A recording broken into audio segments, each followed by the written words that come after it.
Buenas tardes. Vamos a ver nuevamente lo que ya les dije en clase, pero como la clase fue interrumpida, voy a dejar la clase grabada. Bien, vamos a comenzar con lo que son incendios y explosiones y cuáles son los rastros que podemos encontrar en justamente el escenario del crimen. Eh, Cuando uno entiende que un incendio o una explosión es dada por ciertos combustibles que de alguna manera en cierto tiempo y espacio puedan combustionar y generar este tipo de manifestaciones, ¿sí? Primero, ¿qué es un incendio? Un incendio podemos decir que es una reacción química, es una combustión, ¿sí? ¿Por qué? Porque en un incendio, y vamos a ver que después en una explosión también puede ocurrir lo mismo, hay ciertas diferencias en cuestiones de tiempo y de material que se puede proyectar, etcétera. Pero en ambos casos lo que se produce es una reacción química. Esa reacción química lo que desprende es una gran cantidad de calor, ¿sí? Esa cantidad de calor, que es una energía, recuerden que cuando hablamos de calor y temperatura son dos cuestiones que a veces lo tomamos como sinónimos, pero no lo son. El calor es la energía cinética total que se produce en un sistema, en cambio la temperatura es la energía cinética promedio, es decir, la temperatura refleja la cantidad de energía que tiene un sistema. Por ejemplo, si hablamos de nosotros, nuestra temperatura corporal sería de 36,5 grados centígrados, pero la cantidad de calor que tenemos es mucho mayor. ¿Por qué? Porque la cantidad de calor depende de la masa. Entonces, a ver, yo siempre doy este ejemplo en clase. Si nosotros tomamos como una idea fotográfica un ave parada en un lago en el sur, Nahuel Huapi por ejemplo, y tomamos la temperatura del ave y la temperatura del agua, y ustedes lógicamente se van a dar cuenta, el ave es homeoterma como nosotros, tiene una temperatura de 36,8 grados centígrados, tiene una tasa metabólica mayor, en cambio el lago puede tener una temperatura de 3, 4 grados centígrados. La temperatura es mucho mayor la del ave que la del lago. En cambio, si hablo de calor, la cantidad de calor es mucho mayor la del lago. ¿Por qué? Porque la masa es mayor. ¿De acuerdo? La masa de agua del lago es mucho mayor que la masa del ave. Con lo cual, la cantidad de calor es mucho mayor. Y este calor que se desprende en forma en la cual el calor se disipa en el ambiente y aumenta la temperatura de lo que está alrededor. Es decir, es una reacción exotérmica.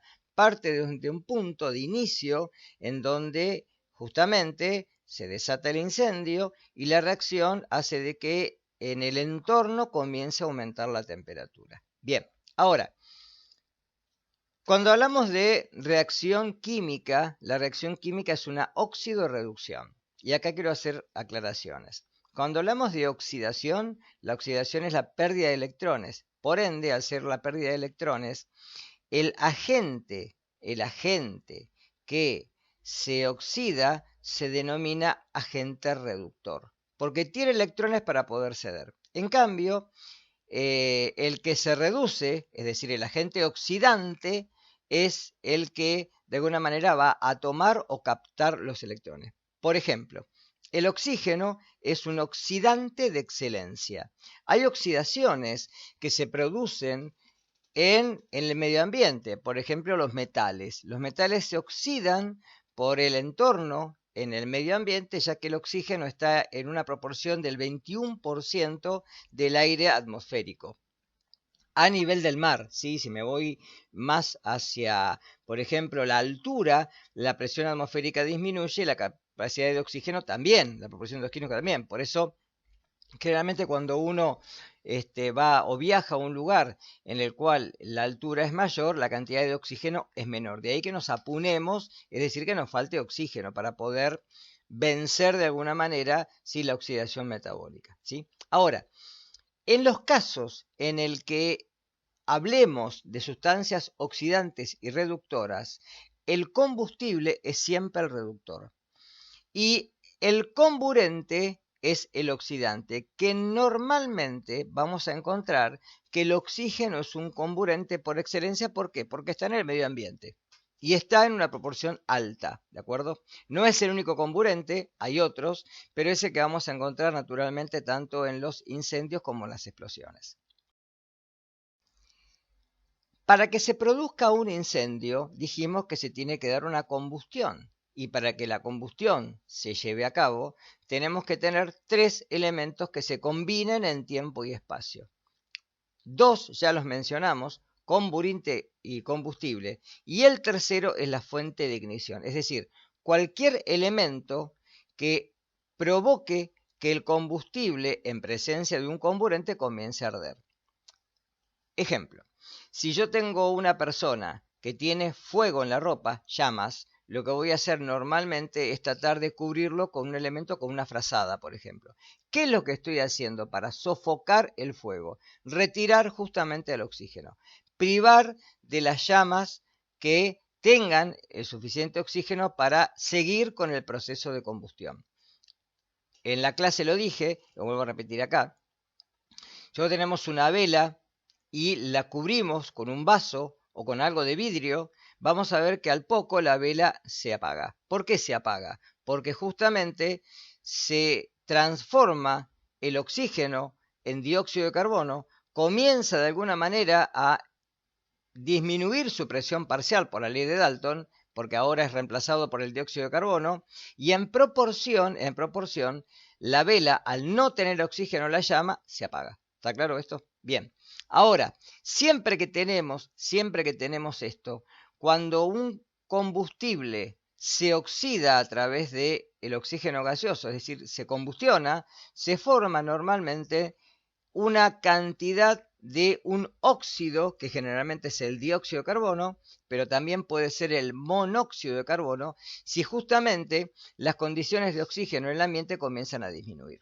Por eso normalmente tenemos la sensación de que si comienza a haber una atmósfera enriquecida en dióxido de carbono, un ambiente encerrado, el ambiente se empieza a enrarecer y sentimos la falta de oxígeno. Lo mismo ocurre cuando se combustiona. Si hay menos oxígeno, se hace lo que se llama o se determina una oxidación y una combustión incompleta. Y esto va a producir, ¿sí? De alguna manera, lo que produce es que este combustible se oxide en una cantidad menor de oxígeno y esto produce monóxido de carbono. ¿Cuál es la peligrosidad? El monóxido de carbono no puede salir del oxígeno, del organismo. El dióxido sí. ¿Por qué? Porque el dióxido de carbono lo producimos por la oxidación metabólica de los nutrientes. En estas mitocondrias o en el citoplasma por glucólisis se produce dióxido de carbono cuando oxidamos los nutrientes para obtener energía. Esa oxidación termina siendo dióxido de carbono que en presencia de agua y la anhidrasa carbónica forma este ácido carbónico que es transportado como bicarbonato a través de la hemoglobina hacia los pulmones y ser exhalado hacia el medio ambiente. ¿De acuerdo? Con lo cual, el dióxido de carbono sí es un óxido que tenemos una presión parcial en sangre, pero el monóxido de carbono no. Es decir, una vez que entra, no puede salir. No hay enzima que pueda convertir al monóxido de carbono en algo que se puede eliminar. Con lo cual hay que intervenir y hay que hacer generalmente una perfusión, un lavado a nivel del monóxido de carbono y poder retirarlo. ¿Sí? La intoxicación en monóxido de carbono es una de las causas de muerte más importante generalmente en invierno por el uso de elementos calefactores que no tienen una buena salida hacia el exterior, es decir, un buen tiro balanceado. Y esto provoca generalmente intoxicaciones domiciliarias. Acá vamos a hablar de triángulo de fuego. ¿Por qué triángulo de fuego? Porque es la versión antigua de que cuando estos tres implementos se encuentran en tiempo y espacio, se desata la combustión, es decir, se provoca un incendio. Pero, como ciertos combustibles también tienen vapor por ejemplo los combustibles líquidos, o pueden generar vapores que pueden ser a la vez combustibles y estos reaccionar, se da lo que se llama una reacción en cadena, es decir, uno puede quitar la fuente de ignición, pero en determinado punto que vamos a ver después, el incendio, o en este caso la combustión, sigue indefinidamente. Y esta reacción en cadena es lo que hablamos hoy de tetraedro de fuego, en donde ya el incendio se desató y solamente se puede sofocar mediante implementos que pueden ser físicos o químicos. ¿Cuáles son las condiciones entonces para que se desate un incendio? Las condiciones tienen que ser que justamente el combustible y el comburente, como les acabo de decir recién, se encuentren en espacio y en tiempo en un lugar determinado. Cuando comenzamos la charla hoy, que después se cortó, yo hablé de lo que era accidente, negligencia y lo que era una acción determinada, es decir, cuando uno provoca este tipo de eventos, ¿sí? Cuando hablamos de accidentes, cuando habiendo tenido en cuenta todas las formas para poder prevenir un evento de esta magnitud, el evento se produce igual. Por eso es un accidente, es aleatorio. Y obviamente uno puede determinar las causas del accidente y después, obviamente, fortalecer con distintos elementos de prevención futura. Pero el accidente solamente me sirve como un registro de que se produce, cómo se produce, si lo logro determinar, y poder tomar acciones a futuro.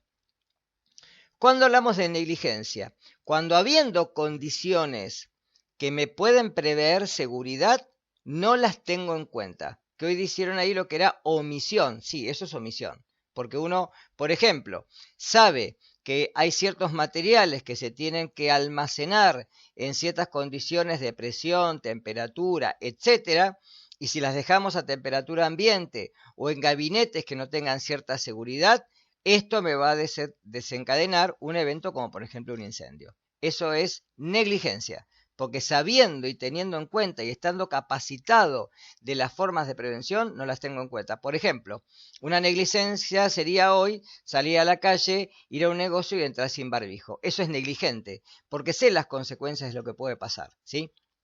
Ahora, me puede pasar que también utilizando barbijo, utilizando todas las medidas necesarias, me infecte igual. Entonces eso es un accidente, es algo fortuito que no debería de haber ocurrido.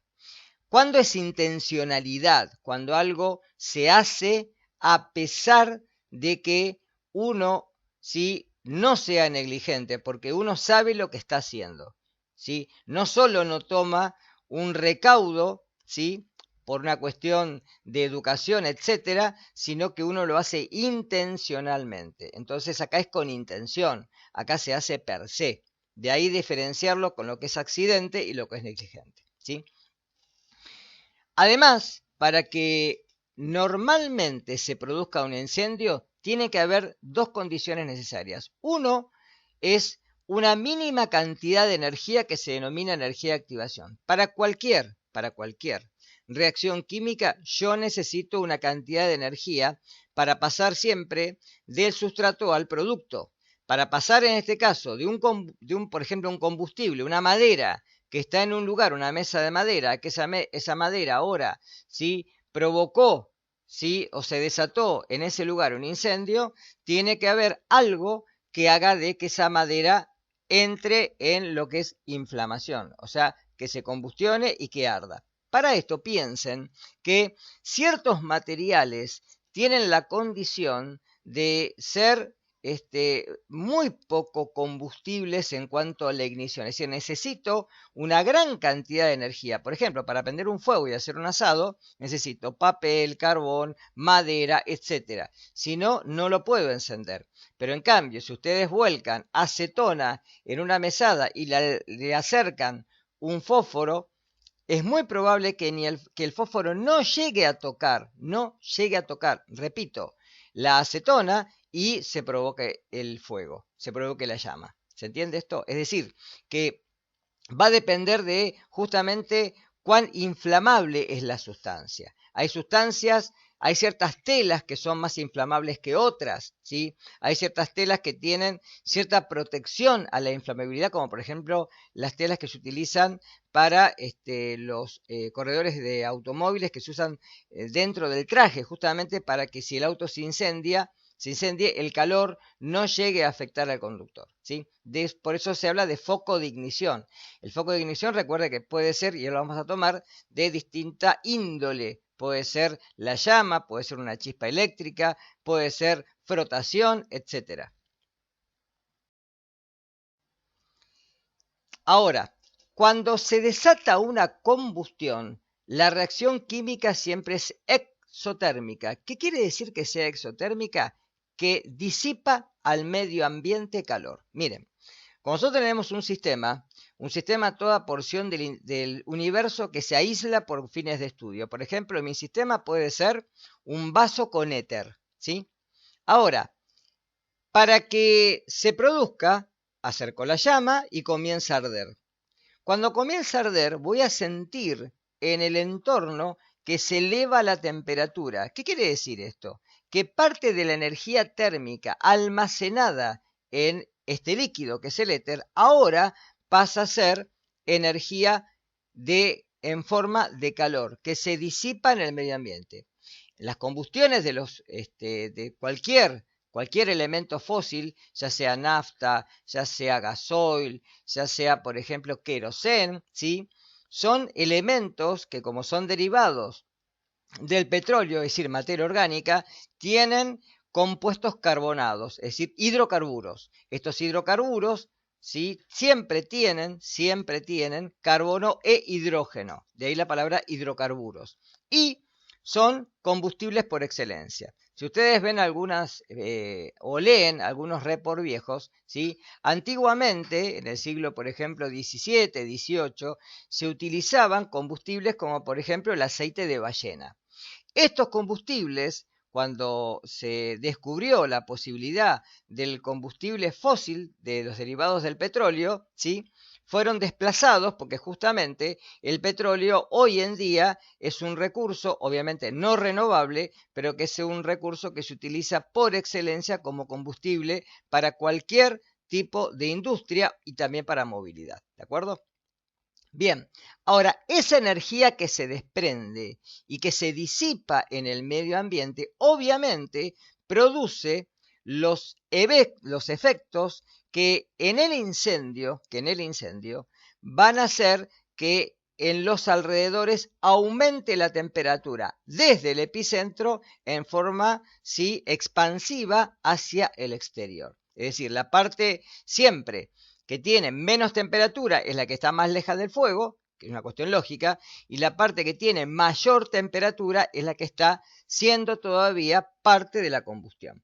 Es como tocar una brasa con las manos, ¿sí? La brasa va a estar mucho más caliente que si acerco la mano cerca de la brasa. Ahora, cuando esa energía es igual, fíjense, o superior a la necesaria, el proceso continúa mientras existan reactivos, porque la misma temperatura actúa, el calor circundante, como un foco de reacción. Por eso lo que les dije recién, hablamos de la reacción en cadena. Es decir, repito, triángulo de fuego, 3 elementos: combustible, comburente y foco de ignición. ¿Sí? Recuerden que el foco de ignición es reemplazado por el calor luego, porque puede ser que sea una chispa y automáticamente sea lo que inició el fuego. La chispa ya no existe y sin embargo ahora las mismas llamas, ¿sí? son las que promueven la elevación de la temperatura y que justamente este triángulo de fuego se transforme en lo que dijimos recién, un tetraedro. Ahí lo tienen, ¿ven? Oxígeno, combustible, comburente y en el centro tenemos la reacción en cadena que me forma esa otra punta. Ahí tienen, por ejemplo, fuente de oxígeno. Se requiere aproximadamente un 16%. El aire contiene un 24%, mucho más. Es decir, que por eso es un comburente por excelencia. Fuente de calor. Pueden ser cualquiera, desde el sol. si han visto en algún momento ustedes con una lupa, ¿sí? Capturando la luz del sol pueden quemar un papel, por ejemplo, ¿sí? Cualquier superficie caliente a mayor temperatura del combustible puede iniciar arcos eléctricos, es decir, no hace falta que la corriente eléctrica toque al sistema, sino que un arco eléctrico la puede disparar. Fíjense una cosa, algo muy cotidiano, un rayo. Un rayo puede generar un incendio. Es muy común en el campo que si estamos en condiciones de verano y estamos en condiciones de, por ejemplo, sequía, cualquier rayo, cualquier tormenta eléctrica pueda provocar un incendio, ¿sí? La fricción, lo más viejo, ustedes recuerden cómo antiguamente se hacía el fuego por primera vez, frotando o haciendo fricción en maderas o en piedras, ¿sí? Y también los gases, porque los gases cuando se comprimen de alguna manera, esto lo tienen que repasar de química, por favor. Si el volumen es constante y yo aumento la presión, aumenta la temperatura. Entonces, si un gas confinado en un recipiente, ¿sí?, se le aumenta la presión a volumen constante, va a aumentar de alguna manera la temperatura y esto puede hacer que se provoque un incendio.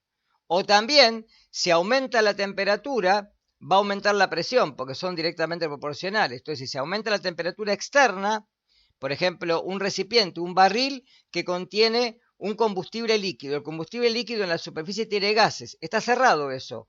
Pero si hay un incendio y aumenta la temperatura externa, una garrafa, por ejemplo, ¿sí?, va a hacer que de alguna manera, al aumentar la temperatura, aumente la presión. Y al aumentar la presión, ¿qué va a pasar? Y la garrafa va a explotar.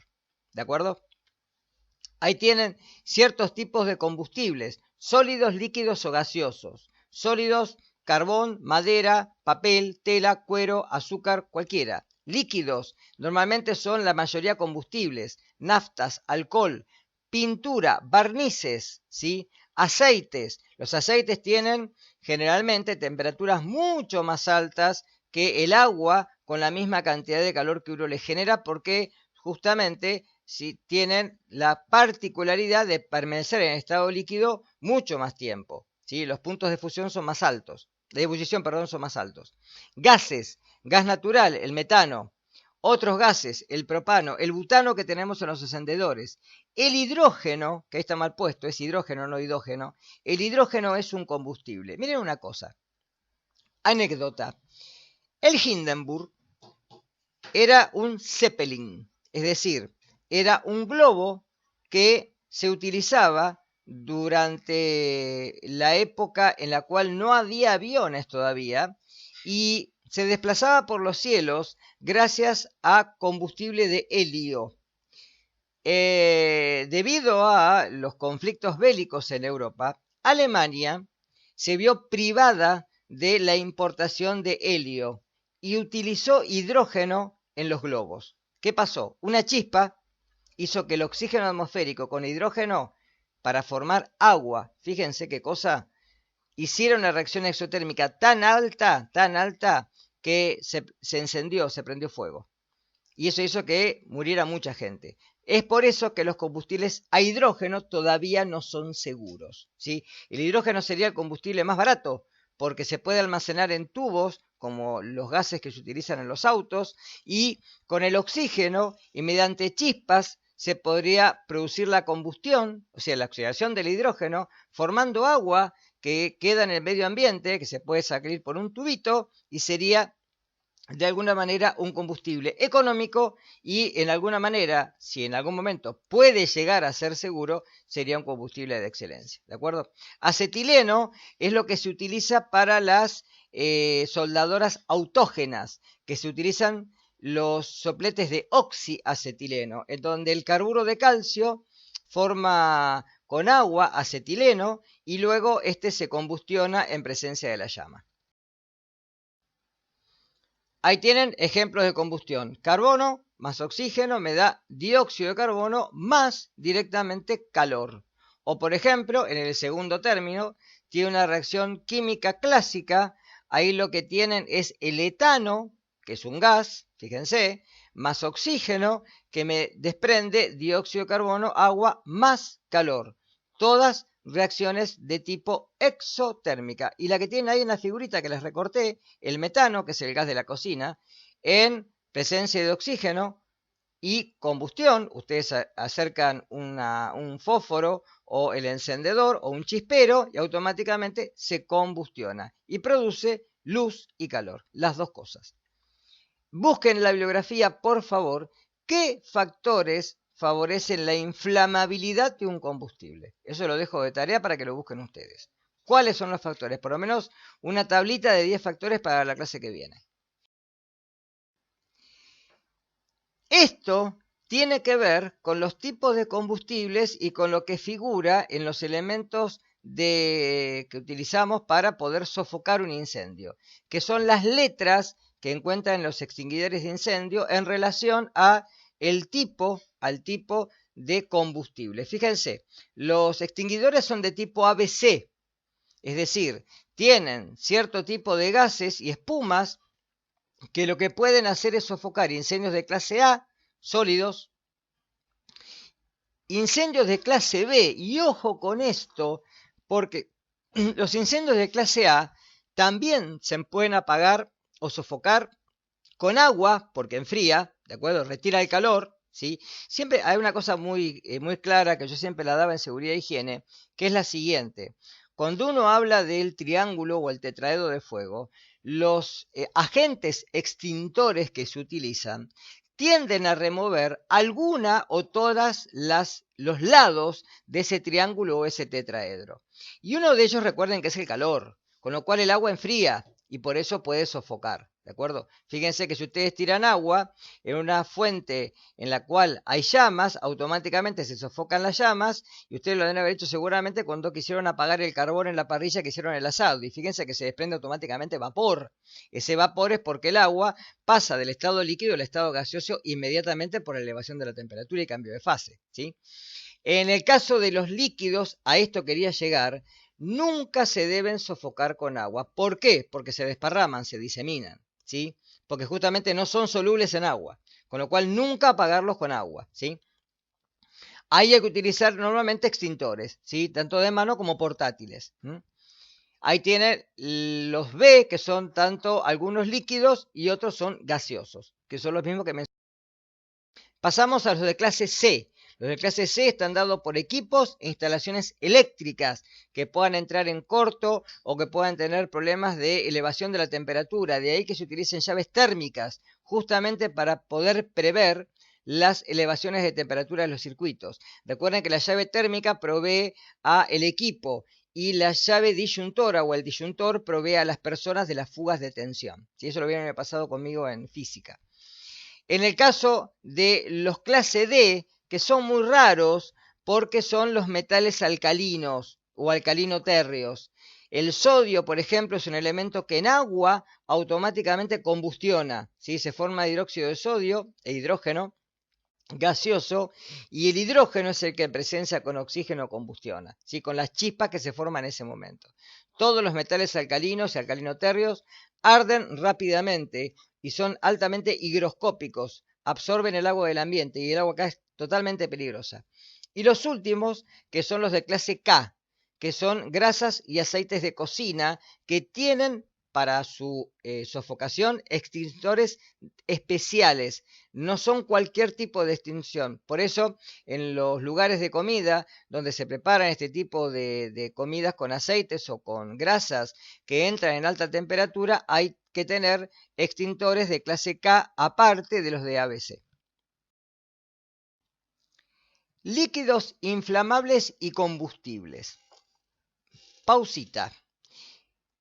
¿A qué se define a líquido combustible? Fíjense, es aquel que tiene un punto de inflamación igual a superior a los 38 grados centígrados. Y un líquido inflamable es el que lo tiene de tipo inferior. ¿Por qué? Porque ahora vamos a ver lo que es el punto de inflamación y algunas definiciones que a veces quedan confusas. Pero para hacerlo en líneas generales, los líquidos, todos los líquidos, y el agua también, tienen presión de vapor. Punto y aparte porque voy a hacer referencia a lo que viene en el pasado. ¿Qué es la presión de vapor? Un líquido tiene enlaces intermoleculares. Cualquier líquido, ¿sí? Adopta la forma del recipiente que lo contiene, no tiene volumen propio, es muy poco compresible si no se puede comprimir, y las moléculas que están en la superficie del líquido pueden capturar cierta energía y pasar a la fase vapor. ¿De acuerdo? Dependiendo de si el líquido tiene una alta o una baja presión de vapor, va a ocurrir que cuanto más alta sea la presión de vapor, más inflamable es. ¿De acuerdo? Ese es el punto crucial. ¿Por qué? Porque si yo tomo acetona, alcohol, etanol, el alcohol común o el éter, los tres tienen presiones de vapor, los tres. Busquen por favor después cuáles son las presiones de vapor de estos tres líquidos que acabo de mencionar. Es decir, cuál es la presión de vapor de la acetona, cuál es la presión de vapor del etanol y cuál es la presión de vapor del éter. Y compárenlos con la presión de vapor que tiene la nafta. Pueden elegir, por ejemplo, una marca como la nafta Super o la Infinia, por ejemplo. La presión de vapor que tiene el gasoil o diésel y la presión de vapor que tiene el queroseno. Para compararlos entre sí. Para la próxima clase, por favor, busquen esta información. Y relacionen cuál tiene menor presión de vapor. Porque cuál tiene mayor presión de vapor. Porque el que tenga mayor presión de vapor es el que rápidamente esos vapores pueden arder. ¿Está claro? Es decir, que cuando el líquido hace de que sus moléculas puedan pasar fácilmente a la fase gaseosa, esos gases van a estar fuera del líquido. Y si esos gases se disipan en el ambiente y hay cualquier foco de ignición en las cercanías, por más que no toque contacto con el líquido, ese elemento va a arder. ¿Se entiende esto? Por eso se va a inflamar. Por esto ahí está que la peligrosidad es mayor cuando a temperatura ambiente se pueden desprender vapores en cantidad suficiente. Y ahí pueden arder, es decir, inflamables, mientras que la peligrosidad es menor cuando a temperatura ambiente no llega a desprenderse esa cantidad mínima necesaria, y ahí son combustibles, ¿sí? Esa es la diferencia. Por favor, ténganlo en claro esto. Acá tienen una filmina, fíjense, acá está la acetona, y es lo que yo hoy creo, no sé si lo mencioné ahora o lo mencioné anteriormente. Este es el porcentaje en volumen en el aire, ¿sí? Y esta es la temperatura. Fíjense, a menos 18 grados centígrados y a 5,6 tengo un rango, donde tengo el punto inferior y el punto superior. Desde el punto superior en adelante, el porcentaje en volumen en el aire puede hacer que de alguna manera esta sustancia sea altamente inflamable.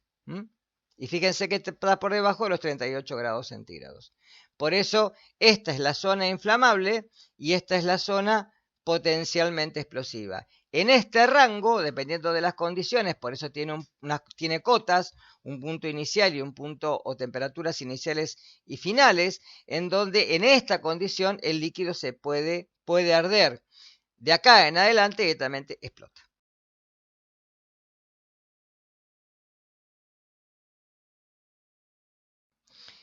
Definiciones. Las voy a leer y las voy a aclarar. Punto de ignición, punto de inflamación o punto de incendio de una materia combustible.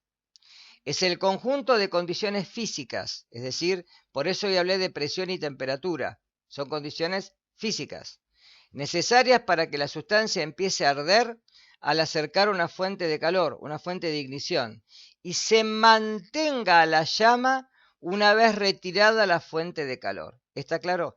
Que es distinto al punto de combustión, porque es la temperatura la mínima a la cual arde un material y continúa durante un tiempo especificado después que se haya aplicado una pequeña fuente de ignición, ¿sí? Por eso no se confundan con estas cosas. Cuando uno habla de punto de ignición, el material va a arder generalmente por un largo tiempo y en el punto de combustión va a arder por un pequeño tiempo, ¿sí? Acá el tiempo es justamente lo que cambia en las cosas.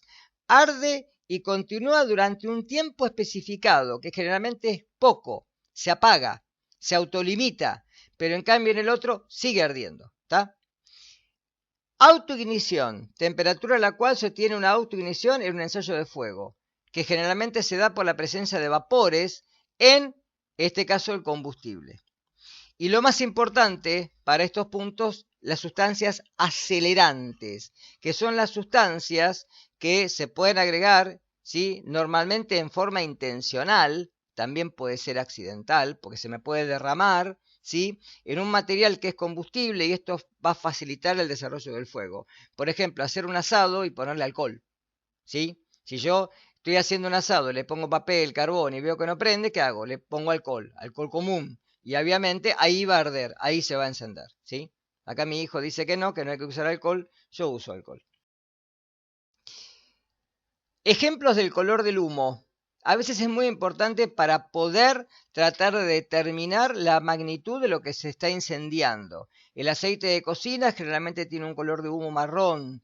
La gasolina, la nafta para nosotros, que está extraído de un libro, el color del humo es negro. La madera o papel es gris o marrón. Los neumáticos, ustedes lo han visto cuando hay generalmente estos cortes de tráfico que se hacen, son negros, ¿sí? Los pastos es color blanco, los plásticos también es negro porque también tienen elementos que tienen carbono y las telas generalmente es gris o marrón. La temperatura de fusión de metales más comunes, fíjense, el acero al carbono, 1516 grados. Esto tiene que ver, por ejemplo, con los materiales que puedan estar en una estructura y que, fíjense que hay materiales que con una temperatura del aluminio, con 660 grados, ya prácticamente se fusiona, o sea, pasa al estado sólido al líquido. Eso es muy importante para tener en cuenta. ¿Ustedes se acuerdan lo que pasó con las Torres Gemelas? Que el combustible que se derramó en el evento, que obviamente fue un evento intencional, actuó de tal manera que al arder a alta temperatura, ¿sí?